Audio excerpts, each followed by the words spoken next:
欢迎回到 Rapid Adventure 红点房车改装频道。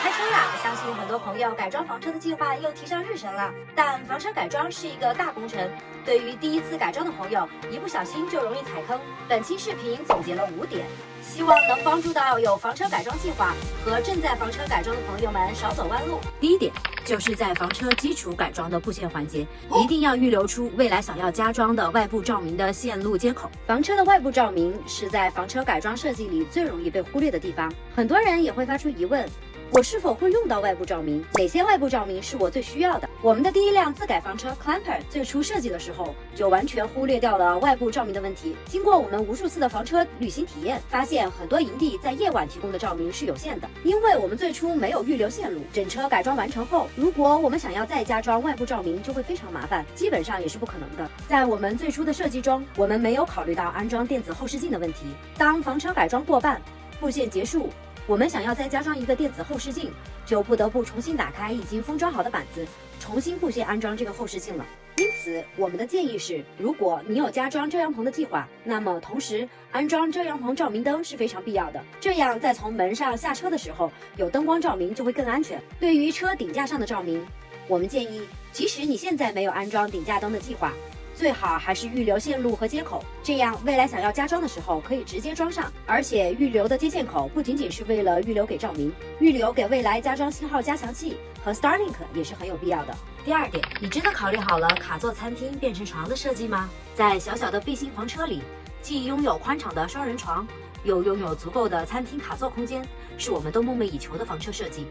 但这样的设计带来的一个缺点就是，你必须每天早晚都要花时间去铺床。如果是10几20天的长途旅行，特别是我们之前几次跨越美国东西部的长途 road trip， 经常需要白天赶路，晚上会在休息站或者 Planet Fitness 过夜。开了1天的车，晚上睡觉之前还需要铺床，第2天还需要恢复原位，确实会需要更费精力和时间。此外，卡座餐厅变床的设计会占用更多的储物空间。我们开着 Clamper 出去旅行的时候，因为卡座的设计，就只能把雪板绑在前面的抽拉床上。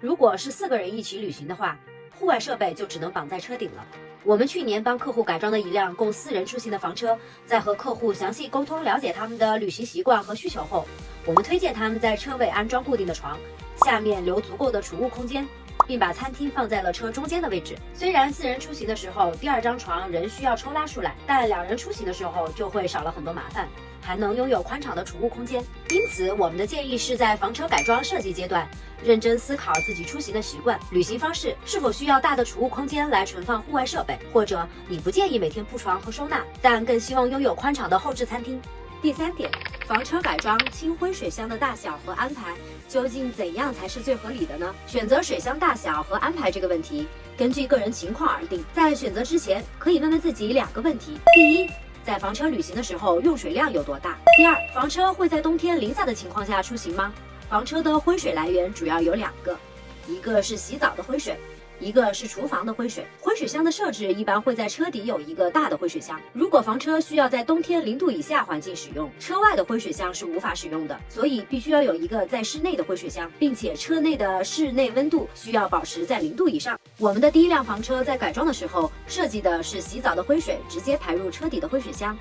厨房的灰水排入的是水池下面一个专门的小的灰水箱。这样的好处呢，是在长途旅行的过程中，如果只是厨房的用水，我们就不用专门找 dump station 去排掉车外的灰水，只需要找公共厕所定期清理掉水池下面的小灰水箱就行。但缺点就是在厨房用水的时候，要时刻注意小灰水箱的使用情况，以防过满。最初我们也没有考虑到饮用水存放的问题，每次出行买的大桶饮用水只能放在台面上，行车的时候就只能放进厕所里。经过几次旅行，我们对这辆车做了一个用水系统的升级，加装了一个饮用水龙头和灰水阀。冬天出行水池下面就会放上一个清水箱和一个灰水箱，满足厨房和每天洗漱的用水。其他厅系出行的时候，一个水龙头会连接饮用水箱，厨房灰水既可以排入车内的小灰水箱，打开灰水阀也可以选择排入车底的另一个大的灰水箱。所以在之后给客户设计的房车上，我们进行了改进。首先，我们车外的灰水箱就会推荐比较大的容量，这样厨房和洗澡用水都可以直接排入灰水箱里。我们是在水池下面安装了一个小的灰水箱，供冬天使用。清水箱出来的水进入厨房系统的时候，我们在饮用水龙头下端直接安装了净水器，这样就可以不用考虑饮用水存放的问题，而是直接饮用了。第4点，你的鞋和脏衣服想好了放哪儿了吗？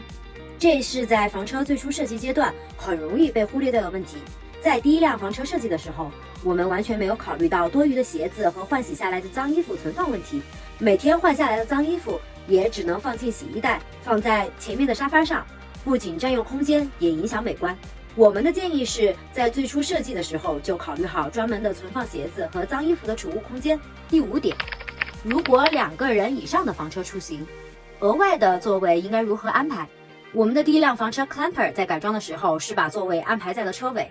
这样布置的好处是不用占用额外的空间来放置座位。但经过使用之后发现，因为我们的福特全顺是148长版的车型，所以后排的座位在行车的时候会有颠簸，最好是往前安排，放在车中部和前端都是可以的。如果是有小朋友乘坐，为了安全，也推荐使用专门的汽车座椅，市面上有专门的供 RV 使用的可以折叠起来的座椅，在不使用的时候折叠起来也完全不占用车内的空间。除了以上5点，我们还根据自己的使用体验升级了房车。首先呢，我们在驾驶室后面加装了一个遮光帘，当停车吃饭或短暂的离开车的时候，可以方便的拉上窗帘，避免外人轻易的看到车内的情况。同时，我们还将这个窗帘作为投影的幕布，实现一物多用。选择房车私人定制和改装，虽然过程很繁琐，但它就像设计自己的小家一样，每一个设计和选择都是根据个人的生活习惯和体验来定制的，没有绝对的对和错，只有是否合适自己。以上呢就是我们房车改装过程当中的经验，希望能够对正在改装的朋友有所帮助，